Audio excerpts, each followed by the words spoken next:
Assalamualaikum warahmatullahi wabarakatuh. Perkenalkan, nama saya Lean Janukar, Program Studi Teknologi Hasil Perikanan, Angkatan 2019.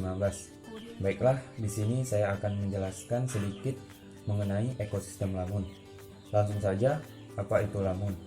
Lamun atau seagrass merupakan tumbuhan laut yang hidup terbenam di lingkungan laut, berpuluh, berimpang, berakar dan berkembang biak secara genetatif dan vegetatif. Lamun kerap dianggap sama dengan rumput laut atau siwet.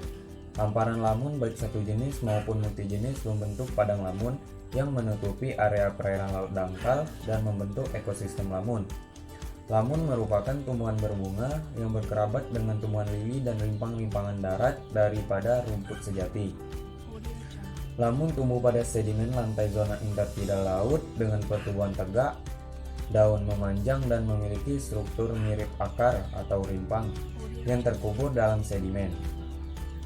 Kemudian karakteristik padang lamun. Yang pertama yaitu dasar laut dangkal banyak ditutupi oleh tumbuhan akuatik yang sering disebut seagrass.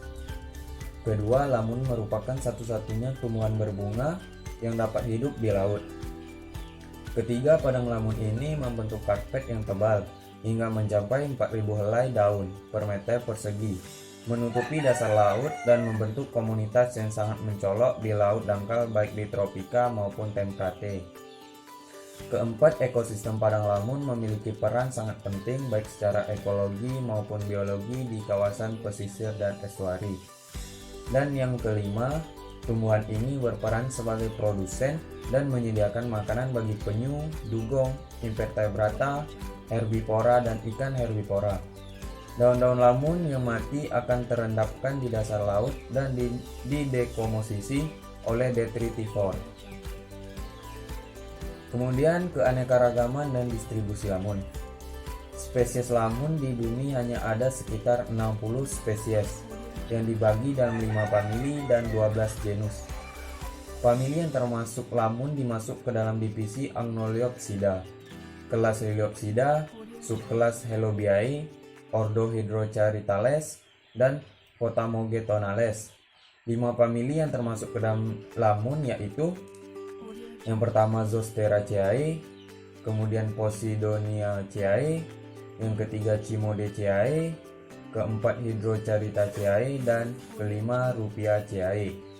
Spesies lamun yang ditemukan di Indo-Pasifik yaitu Cimodeaceae angustata, Cimodeaceae rotundata, Enhalus aporoides, Haladule vinifolia, Haladule unipervis, Halophila beccareci, Halophila capricorni, Halophila decipiens, Halophila huayana, Halophila ovalis, Halophila ovata, Halophila spinulosa, Halophila stipiluceae, Syngodium isotifolium, Thalassia hemprici, dan Thalassodendron cilatum. Kemudian ekosistem padang lamun.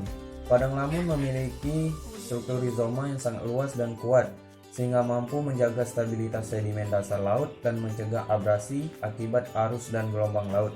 Selain itu, lamun memiliki kemampuan filtrasi yang bagus dan secara efisien dapat menjaga ekosistem terumbu karang dari masuknya sedimen ke arah laut.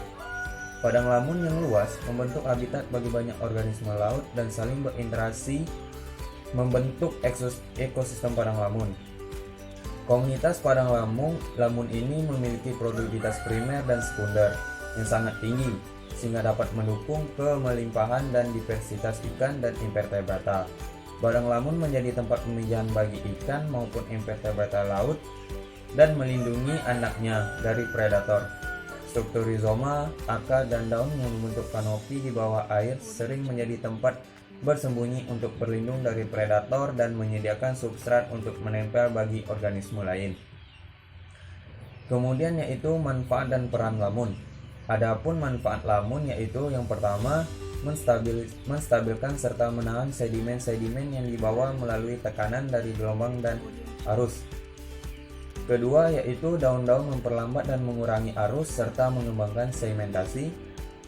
Yang ketiga yaitu memberikan perlindungan terhadap hewan-hewan muda untuk berkembang biak.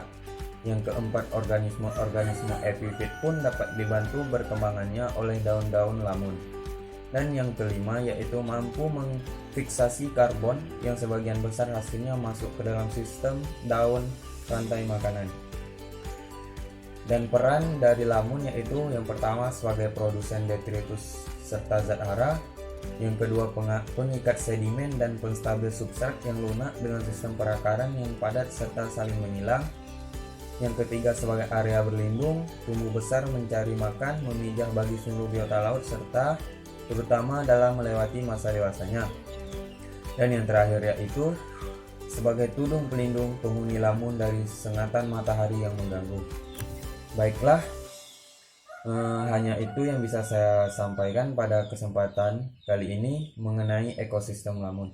Terlebih dan terkurang saya mohon maaf. Saya akhiri dengan wassalamualaikum warahmatullahi wabarakatuh.